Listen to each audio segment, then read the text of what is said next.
돌파 시리즈 설교 세 번째 내용이고 제목은 혀의 권세를 사용하라입니다. PPT는 있습니다. 예레미야 1장 4절부터 10절 같이 PPT 보시면 되겠습니다. 같이 보고 10절까지 같이 읽겠습니다. 여호와의 말씀이 내게 임하니라. 이르시되 내가 너를 모태에 짓기 전에 너를 알았고 내가 배에서 나오기 전에 너를 성별하였고 너를 여러 나라의 선지자로 세웠노라 하시기로 내가 이르되 슬프도소이다. 주 여호와여 보소서 나는 아이라 말할 줄을 알지 못하나이다 하니 여호와께서 내게 이르시되 너는 아이라 말하지 말고 내가 너를 누구에게 보내든지 너는 가며 내가 내게 무엇을 명령하든지 너는 말할지니라. 너는 그들 때문에 두려워하지 말라. 내가 너와 함께하여 너를 구원하시리라. 나 여호와의 말이니라 하시고 여호와께서 그의 손을 내밀어 내 입에 대심에 여호와께서 내게 이르시되 보라 내가 내 말을 내 입에 두었노라. 보라 내가 오늘 너를 여러 나라와 여러 왕국 위에 세워 내가 그것들을 뽑고 파괴하며 파멸하고 넘어뜨리며 건설하고 신게 하였느니라 하시니라. 아멘.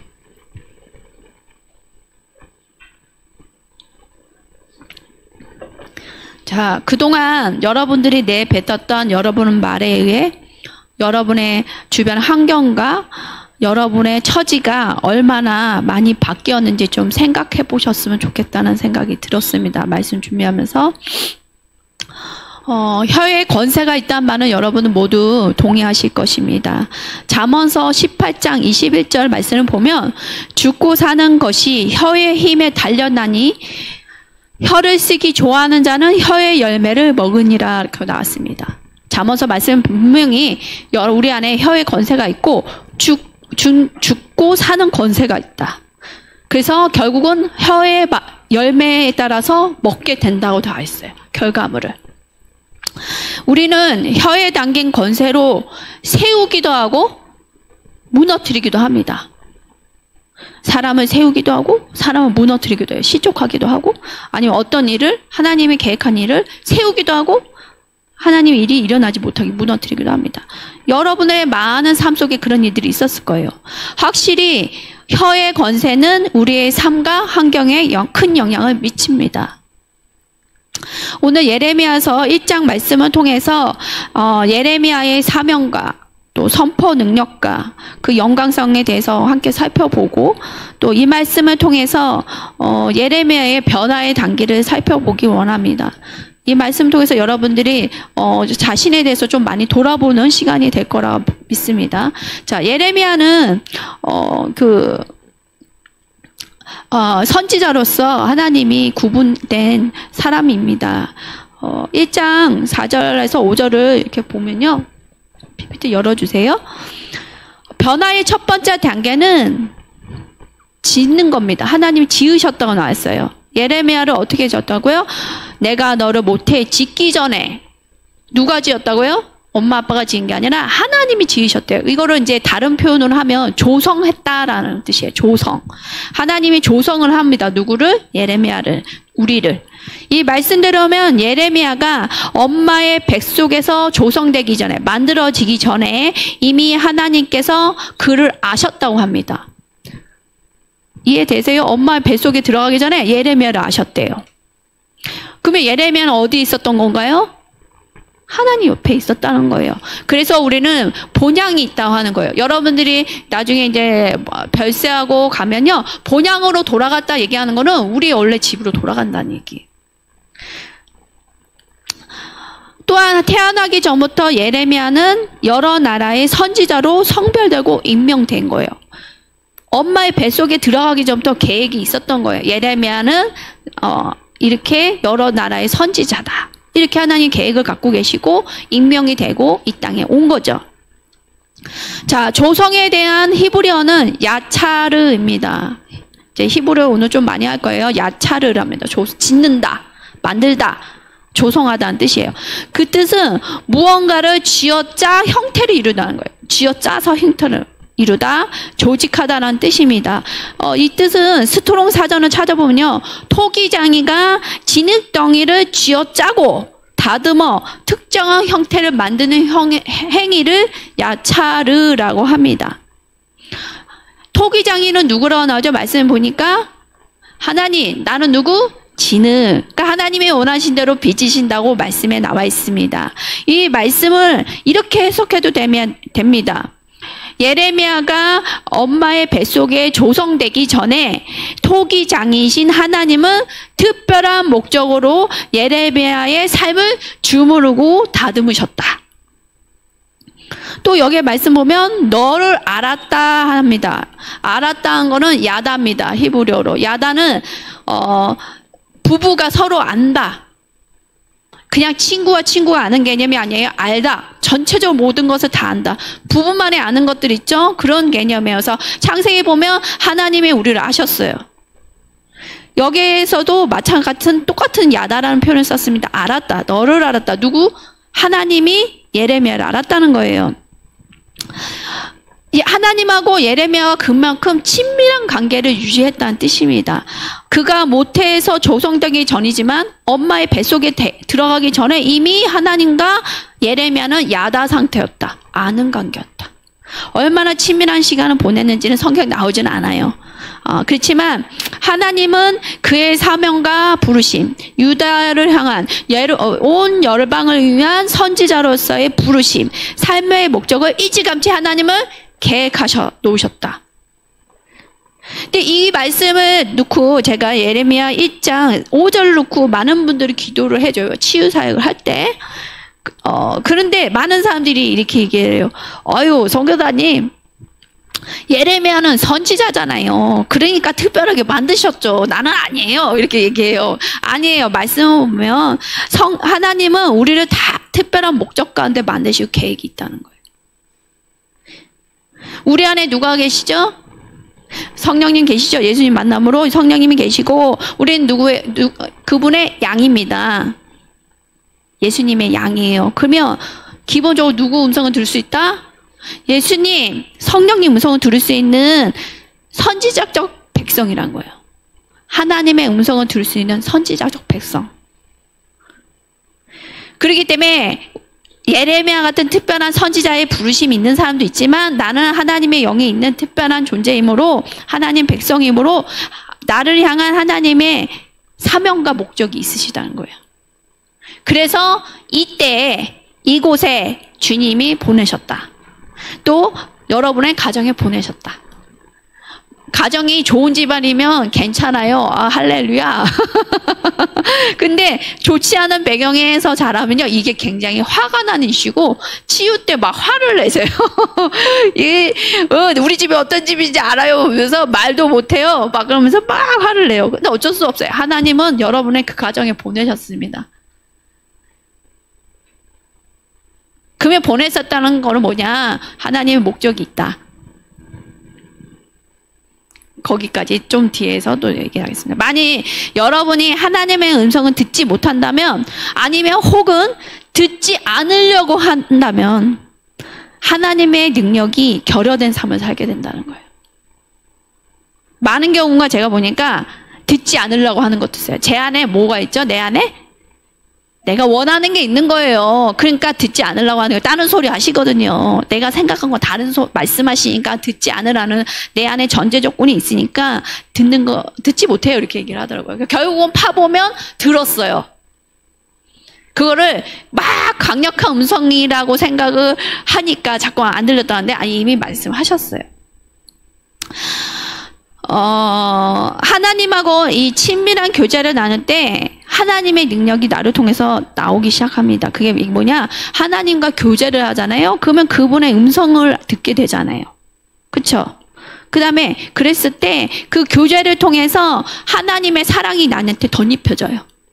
그러니까 여러분들이 주님과의 교제 시간을 풍부하게 가지면 가질수록 하나님의 사랑이 여러분을 감싸고 하나님의 능력이 여러분들한테 충만해지고 더 무엇보다도 여러분의 믿음이 성장하게 돼요. 그러니까 여러분들이 믿음이 좀 떨어진다? 그럼 잘 생각해 보세요. 하나님의 관계보다 다른 거를 우선순위 될 수 있어요. 그래서 여러분의 교제, 하나님과 어떤 교제를 하고 있는지 점검하시기 바랍니다. 자, 우리가 하나님의 음성을 들었다면 들은 말씀 그대로 입으로 선포해야 합니다. 들었다면 뭐 해야 된다고요? 선포해야 되는 거예요. 그래야 뭐가 능력이 드러난다? 하나님의 능력이 드러나는 거예요. 근데 많은 사람들이 듣기만 하고 말아버리는 거예요. 하나님은 소리로 모든 만물을 만드셨어요. 그쵸? 그렇기 때문에 하나님의 말씀을 들었다면 그 소리를 똑같이 우리가 발현했을 때 하나님의 것들이 창조된다는 거예요. 그래서 그 선포된 말씀, 하나님의 말씀이 나의 입술을 통해서 말씀이 선포됐을 때 여러분의 주변 환경이 바뀌고 땅이 흔들리고 이 시대의 문화를 변화시킵니다. 이 나라를 변화시킨다는 거예요. 들어야지 선포를 하죠. 근데 자, 예레미야 1장 6절에서 8절 좀 열어주시고요. 주의해서 보시기 바랍니다. 자, 두 번째 단계는 예레미야의 두려움하고 연관이 있습니다. 두려움. 하나님이 이제 너를 특별하게 불렀다 막 이렇게 하니까 예레미야가 어떻게 반응하죠? 6절 보세요. 내가 이르되 슬프도소이다 막 이러는 거예요. 주 여호와여 보소서 나는 아이라 말할 줄을 알지 못하나이다. 자, 알지 못하나이다 이 말이 여러분은 익숙하지 않아요? 여러분은 자주 하시는 거 들었는데 이게 뭐하고 연관이 있냐? 미래에 대한 불확실성에 관련된 두려움이에요. 오늘 우리가 누려야 할 기쁨을 빼앗아가 버려요. 이게 미래에 대한 불확실성에 대한 두려움이 여러분에 있다면 하나님이 지금 주시는 기쁨을 잊어버린다고요. 여러분들이 알지 못하나이다 여기에 초점을 맞추고 삶을 산다면 우리가 하나님이 계획해 놓으신 인생의 목적을 성취할 수 없다는 거예요. 많은 사람들이 이 불확실성, 미래에 대한 불확실성에 대해 목매답니다. 목을 매다죠. 알고 싶어 하죠. 근데 하나님은 예레미야 말씀 보면요. 하나님은 여러분을 성별하시고 조직하시고 주무르시고 여러분의 삶의 목적의 계획이 있다는 거예요. 다 처음에 안 알려주신다는 거예요. 근데 내가 이 불확실성에 다 알아야 되는데 내가 나의 계획은 뭡니까? 이거에 너무 매여버리면 이 하나님의 특별한 손길과 인생의 가정가정에 주는 기쁨들을 잊어버린다는 거예요. 요새 세대는 더욱 심할걸요. 불확실. 코로나 이후에 사람들이 더 심해진 것 같아요. 여러분들 잘 생각해보세요. 여러분들이 지금 두려운 것은 재정일 수도 있지만 재정의 속도는 뭐예요? 내가 미래를 살아야 되는데 내 노후에 나 앞으로 어떻게 해야 되지가 당겨져 있죠. 특히 코로나 때 많은 사람들이 이 부분에 시달렸어요. 언제 끝날 것이냐. 자, 우리는 직시를 해야 됩니다. 현실 직시. 오늘은 현실 직시를 많이 해야 돼요. 우리는 우리 삶의 모든 것에 대해 알 수 없다를 직시해야 된다는 거예요. 뭐라고요? 나는 나의 미래에 대해서 모든 것에 대해서 알 수 없다. 이거를 직시하시라는 거예요. 근데 많은 사람들이 얘기를 해요. 저는 단지 제 삶에 대한 하나님의 뜻을 알고 싶었던 거예요. 안타깝게도 여러분들이 원하는 방식으로 하나님 말씀하지 않는다는 거예요. 사람들이 이렇게 생각해요. 천사의 방문이나 특별한 어떤 간증에 나오는 방문을 통해서 주님이 뜻이 전달될 거라는 기대가 있기 때문에 하나님 뜻이 뭔지 모른다는 생각을 하는 거예요. 참 근데 안타깝게도 이미 하나님의 뜻은 성경에 나와 있다는 거예요. 너무 거시적으로 내가 원하는 걸로 들으려고 하니까 안 들리는 거죠. 그 대답은 어디 있을까요? 예수님이 가르쳐 주신 주기도문, 기도에 있습니다. 뭐라고 나오죠? 아버지의 뜻이 하늘에서와 같이 땅에서도 이루어지게 하소서. 여러분의 삶을 향한 하나님의 뜻은 분명합니다. 그것은 하나님의 나라, 천국이 이 땅에 임하게 하는 거예요. 여러분을 통해서. 그럼 어떻게 하라는 것일까요? 자, 예를 들어 보겠습니다. 천국에는 질병이 없습니다. 그러므로 하늘이 이 땅에 임하면 질병이 없어져야 됩니다. 이를 위해서 여러분은 기도하라는 거예요. 성령님, 제게 사랑을 부어주시고 성령이 임해주셔서 나를 통해서 주님의 사랑이 넘쳐흐르게 하시고 그 사랑이 닿는 것보다 천국의 기적, 질병이 없게 하소서. 나뿐만 아니라 나의 주변에 이런 거룩한 열망이 있어야 돼요. 거룩한 열망을 넘어서서 이런 하나님의 뜻이 나 안에 있어야 되는 거예요. 사모함이. 이것만 있을까요? 여러분들 사운드 오브 프리덤 같은 거 보면 학대받는 사람이 너무 많잖아요. 지금 외국에 미국에만 있는 얘기가 아니잖아요. 가까운 북녘 땅에도 있고 우리나라 땅에도 있고 정말로 상황이 어려워서 그 억압 가운데 있는 사람들 있잖아요. 학대받는 어린아이도 얼마나 많고 요새는 한동안 또 안 나오더라고요. 근데 요새 태어난 아이들을 추적해보니까 많은 아이들이 없어졌잖아요. 그 아이들은 어디로 갔을까요? 그러면 하나님의 뜻은 뭐예요? 이 아이들이 자유롭게 주님을 만나고 자유롭게 건강하게 사는 게 하나님의 뜻이잖아요. 그러면 그 아이들을 우리가 외면해야 될까요? 아니죠. 그 아이들을 찾아내야 되는 거죠.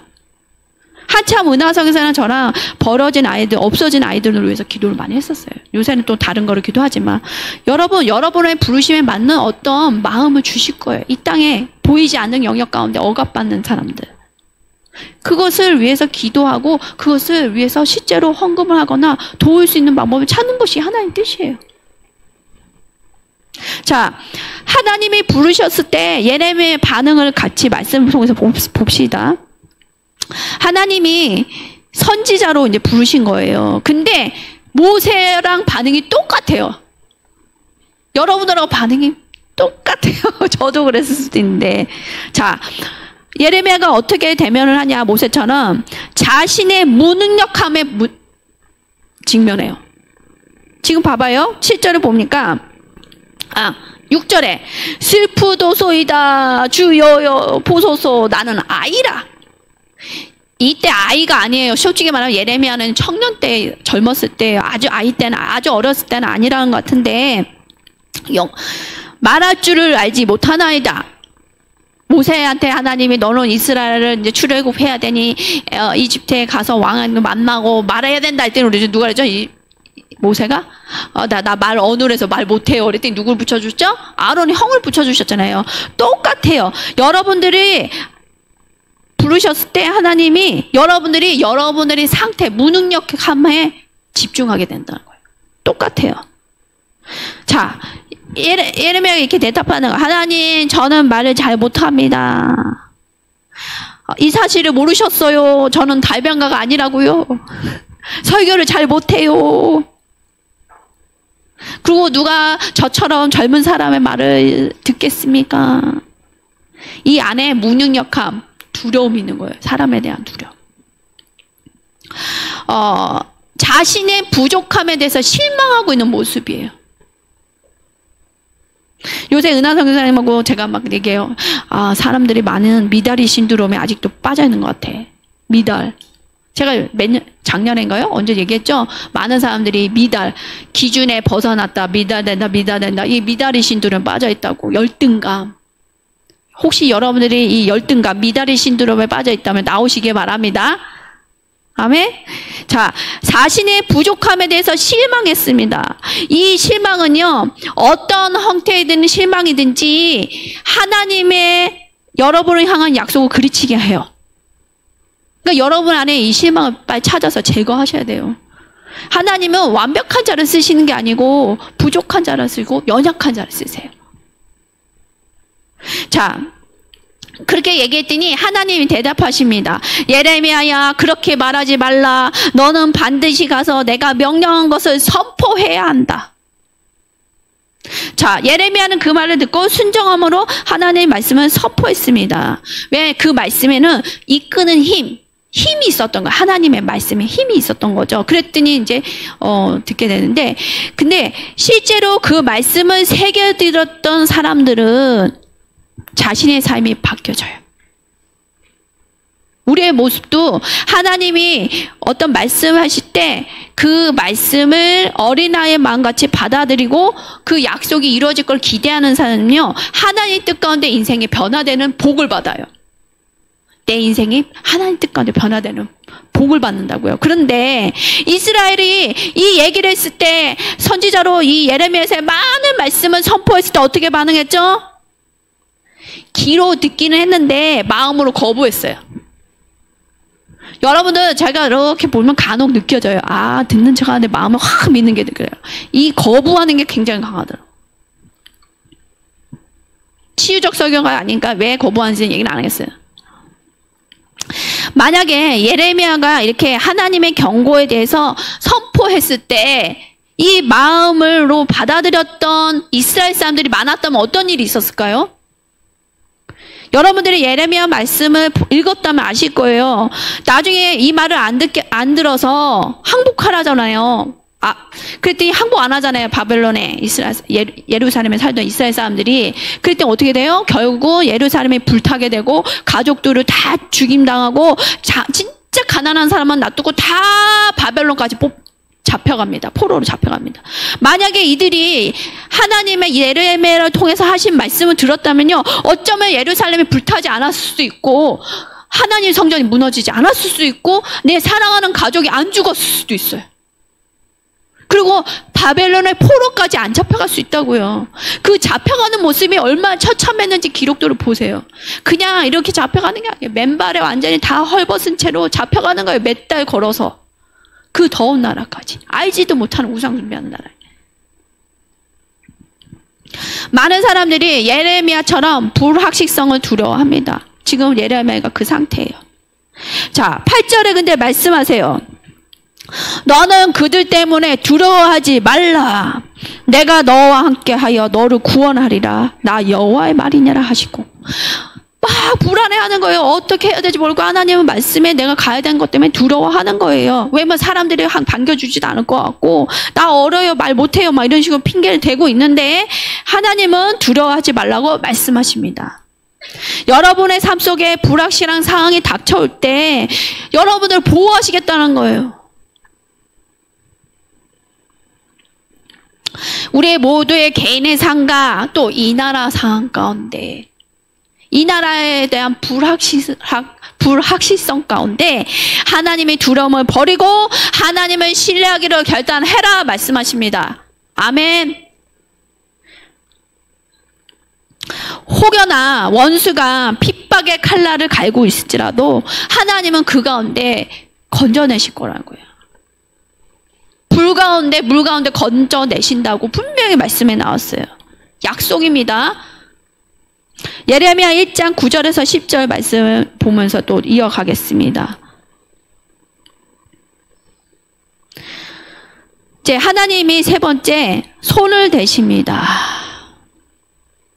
어디에 손을 대시죠? 입에 손을 대십니다. 입에 손을 대시면서 하나님의 손이 그 예레미야 입을 손을 대시면서 그를 열방의 선지자로 부르십니다. 이 터치, 하나님의 거룩한 터치를 통해서 예레미야가 어떤 일을 하셨는지 이제 주목해 봐야 됩니다. 하나님의 터치가 어떻게 일하게 됐는지.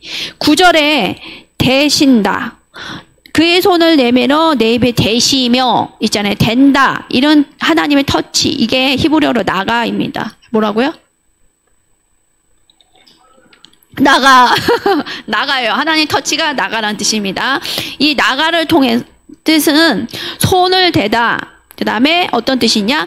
필요를 채우는 초자연적 은혜라는 뜻이 있어요. 필요를 채우는 나의 능력이 아니라 하나님부터 오는 초자연적 은혜, 터치. 하나님께서 우리에게 손을 대시면, 나가 하시면, 나를 하나님의 터치하시면 사역에 감당에 필요한 모든 것들 은혜를 주신다는 거예요. 또 이 나가라는 뜻은 더 깊은 뜻이 있어요. 전쟁 용어가 있는데요. 급소를 가격하다. 급소 알죠? 급소를 가격하다, 치다, 파멸하다, 패배시키다라는 뜻이 있어요.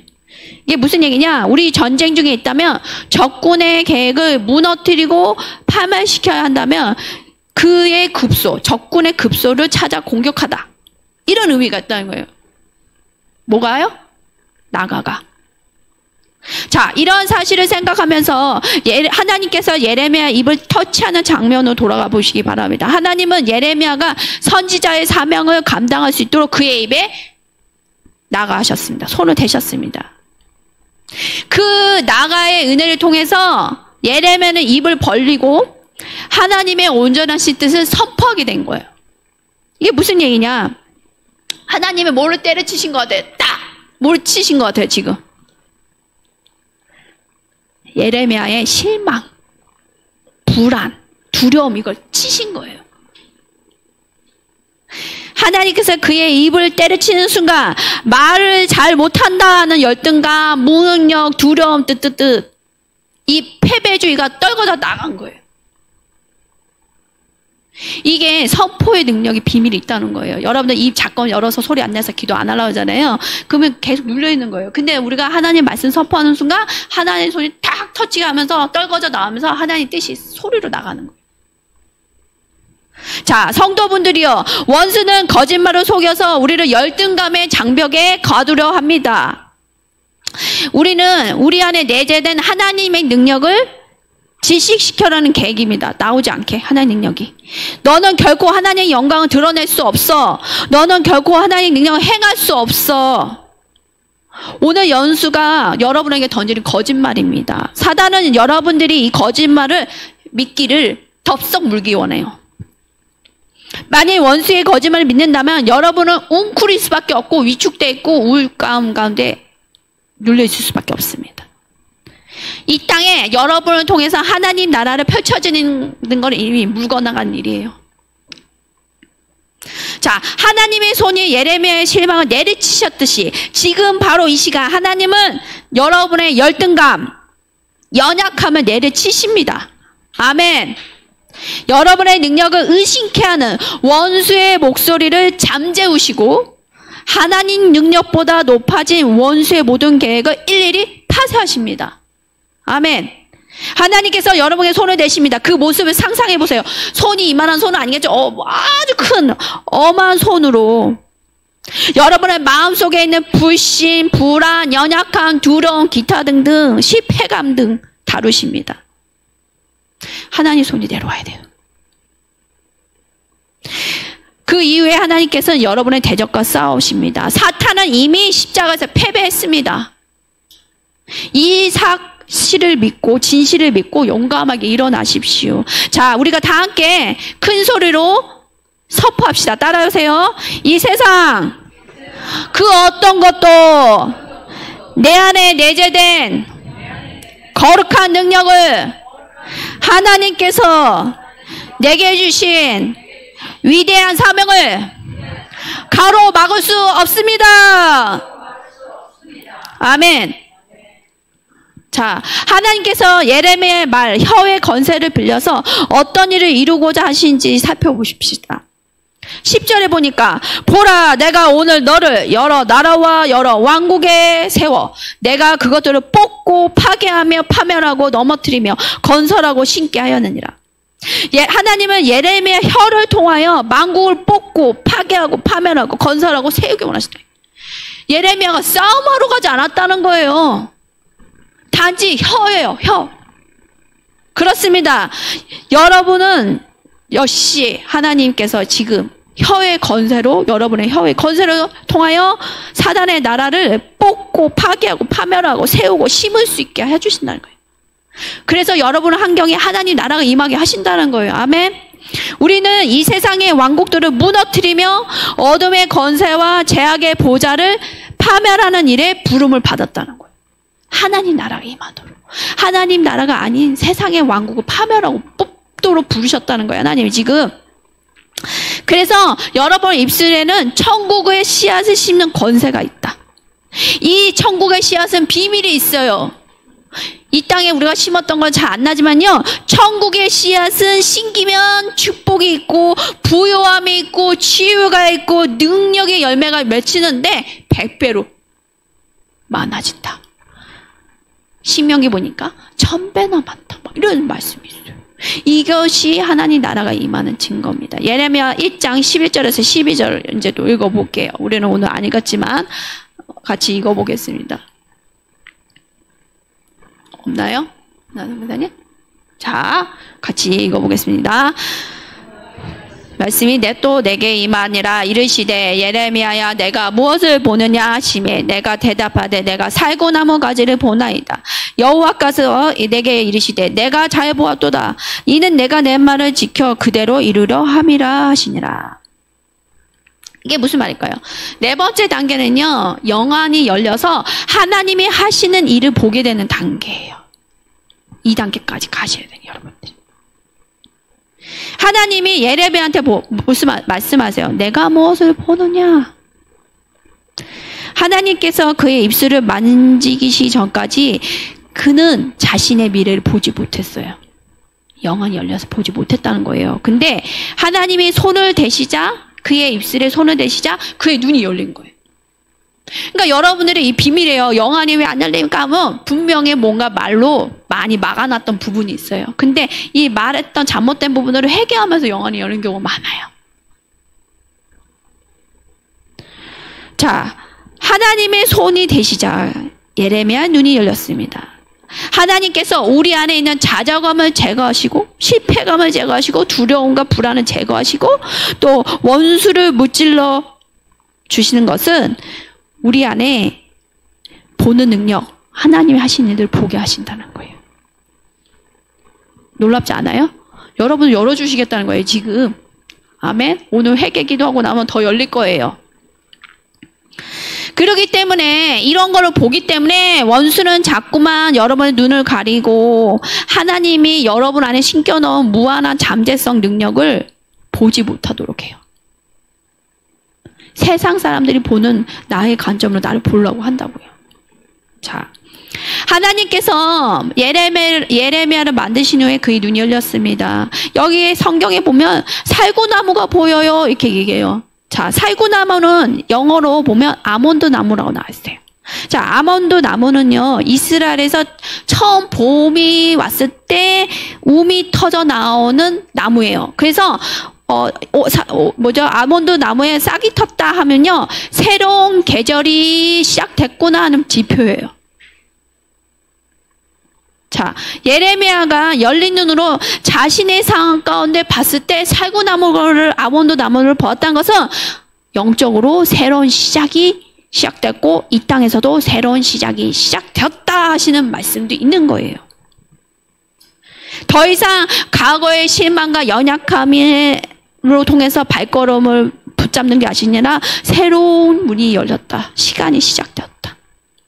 하나님이 예레미야의 실망을 내려치셨다. 자, 여기서 재미있는 표현은 살구나무가 히브리어로 샤케드입니다. 근데 12절에 내가 내 말을 지켜 나왔어요. 지키다. 이게 샤카드입니다. 해보세요. 샤카드. 똑같죠, 발음이. 글씨도 똑같아요. 발음만 달라. 샤케드는 살구나무고 지키다는 건 샤카드예요. 근데 하나님이 이 살구나무를 항상을 보여주면서 예레미야한테 나는 샤카드의 하나님이야 이렇게 말씀하신 거예요. 무슨 말이에요? 자신의 말을 지켜 그대로 이루시는 자야 나는. 여러분들 꿈하고 환상 해석할 때 이 발음이 굉장히 중요해요. 꿈 환상 꾸잖아요. 꿈을 꾸고 환상할 때 그때 내가 말하는 거 상대방이 말하는 발음도 굉장히 중요해요. 지금 하나님은 살구나무를 통해서 분명히 샤케드 이렇게 얘기했을 거예요. 살구나무가 보입니다 했는데 하나님은 역설적으로 말씀하시고 나는 샤카드야. 예레미야한테 깊게 말씀하시는 거예요. 지금 나는 어떤 자다? 지키는 하나님. 나 입에서 나가는 약속은, 내 입에서 나가는 말은 지키는 자야.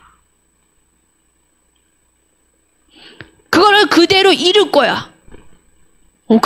강력한 말씀이에요. 왜냐면 예레미야 말씀 보면요, 계속 말씀하시는데 이스라엘 사람이 듣지 않거든요. 결국은 그 이대로 진행이 돼요. 얼마나 낭망이 됐을까요? 여러분들 지금 초기예요. 말씀 읽어보면요, 말을 안 들어요, 이스라엘 사람들이. 여러분들 그럴 때마다 예레미야가 실망을 했을까요? 안 했을까요? 저는 실망보다 나 더 이상 얘기하고 싶지 않아요. 여러분들 삶 속에 누가 가족이나 누구 얘기했는데 안 들으면 말 또 하고 싶어요? 안 하고 싶어요? 끝이죠. 근데 이 예레미야는 이 처음부터 하나님의 약속을 확 들어간 거야. 그러니까 내 안의 반응이 아니라 하나님의 말씀하신 걸 이루실 건 하나는 확실성이 들어온 거야. 나의 확실성이 아니라 하나님의 말씀을 이루신다는 확실성이 들어왔기 때문에 듣든 안 듣든 반항을 하든 내가 감옥에 집어넣든 감옥에 들어가잖아요. 맨날요. 들어가든 막 때리고 맞고 하는데 끝까지 말하는 거예요. 하나님은 샤카다 하나님이다. 아멘. 그분의 말을 지키시고 이루시는 분입니다. 자, 이 사건을 통해서 예레미야는 하나님에 대한 올바른 시각을 갖게 되었습니다. 그리고 그 안에서 새로운 임무, 선지자의 임무를 바라보게 됐다는 거예요. 자신의 미래를 바로 올바르게 보게 되었다. 자, 네 가지 단계를 봤는데 우리 혀에 담긴 권세를 이제 안 이상 이제부터 말을 조심해야 합니다. 여러분의 입을 열어 말할 때 초자연적인 능력이 발동됩니다. 마음과 혀는 달라붙어 있습니다. 뭐라고요? 마음하고 혀는 달라붙어 있어요. 마가복음 11장 사건을 보면요. 예수님께서 시장하셔서 무화과 나무를 이렇게 드셔봅니다. 뭘 왜 드셔보시죠? 무화과 나무가 있나, 열매가 있나, 배고프셔서 드시려고 하는데 아무것도 없는 거예요. 잎사귀만 무성해요. 그때 예수님이 저주를 하십니다. 앞으로 그 누구도 너로부터 열매를 얻지 못할 것이다. 이렇게 얘기를 하세요. 그런데 그 다음날 지나가는데 뿌리까지 말랐어요. 제자들이 깜짝 놀라는 거예요. 사람들이 생각할 때 이 저주란 말이 아주 깊은 의미가 있다고 생각하는데 아니에요. 아주 단순해요. 부정적인 말이 정의가 저주예요. 자, 무화과 나무 사건 속에서 말씀을 읽어보면요. 전체 마가복음을 읽어보면요. 예수님께서 제자들에게 말의 건세, 혀의 건세가 있음을 가르치셔요. 우리 혀에 축복과 저주할 수 있는 건세가 있다는 거예요. 악한 사람은 저주의 능력을 알고 파멸하는 말을 합니다. 잠언서 11장에 보면요. 악인의 입에 의해 한 도시가 무너진다고 나왔어요. 얼마나 강력해요? 싸우면 막 무너뜨리는 것도 아닌데 악인의 말 한마디 때문에 도시가 망한다는 거예요. 자, 부정적인 말은 우리 마음에 악영향을 미칩니다. 듣는 사람뿐만 아니라 나한테 나의 삶에 영향 미친다는 거예요. 왜냐? 혀는 마음에 달라붙어 있어서. 자, 악영향을 받은 마음은요. 거룩한 믿음을 밖으로 밀어내요. 말로. 뭘 밀어낸다고요? 내 안에 있는 믿음을 밀어낸다고요. 내가 부정적인 말을 하면. 그래서 내 믿음이 계속 결여되는 거예요. 그래서 또 안 좋은 말을 하게 되는 거예요. 악순환이에요. 악순환. 자, 이런 악순환의 고리를 끊을 수 있는 상황은 뭐죠? 단순해요. 하나님의 말씀을, 긍정적인 말씀은 계속 내 입으로 되새기고 선포하고 말해주는 거예요. 사람들한테. 자, 참소자인 사탄은 여러분에게 이런 거짓말을 던질 것입니다. 하나님은 내게 아무것도 공급해 주지 않을 거야. 원수의 거짓말에 귓가에 맴돌 수도 있어요. 공급해 주지 않아. 너가 해야 돼. 너는 안 될 거야. 막 이런 식으로. 여러분은 풍성하게 공급하시는 하나님 그 말씀대로만 여호와 일의 하나님을 선포해야 되는 그런 소리 들릴 때. 공급하시고 예배하신 하나님. 자, 만약에 여러분의 병이 들었어요. 사단이 이렇게 얘기할 거예요. 참소할 거예요. 너는 많이 아플 거고 너 곧 죽게 될 수도 있어. 많이 심하게 아팠던 분도 이거 많이 시달렸어요. 그러면 어떤 마음이죠? 아유, 일찍 죽었으면 좋겠다. 이럴 때도 있잖아요. 사단 말에 동일하잖아요. 자, 그럴 때는 어떻게 반응해야 돼요, 여러분들? 이런 위협과 거짓말을 사단이 할 때 어떻게 선포해야 된다고요? 여호와 라파 하나님, 치유하신 하나님, 치유하실 것입니다. 예수님이 십자가에서 사망과 저주와 나의 질병과 노고를 다 멸하셨습니다. 이렇게 소리내야 되는 거예요, 여러분들. 마음으로 생각할 게 아니라. 혀는 세우기도 파멸하기도 합니다. 어떠한 상황 속에서도 하나님의 말씀을 말하고 선포하기를 결단하십시오. 그것이 여러분 상황 가운데 돌파를 줍니다. 자, 살아가는 동안 우리는 통제할 수 없는 여러 가지 상황과 문제를 맞닥뜨립니다. 원인을 알 수도 없고 어떨 때는 해결책을 알 수 없는 문제들을 만납니다. 하지만 우리의 잘못이 문제의 원인으로 밝혀질 때가 있어요. 누구요? 남이 아니라 나일 때. 이럴 때는 우리가 책임을 져야 합니다. 회개의 시간을 가져야 되고 하나님이 이 상황 가운데 회개를 하면서 회복시켜달라고, 나의 상황을 회복시켜달라는 상황을 가져야 돼요. 자신의 잘못을 만약에 책임지는 시간을 갖지 않는다면 여러분의 삶 속에 하나님의 능력이, 하나님의 나라가 나타난 걸 경험할 수 없어요.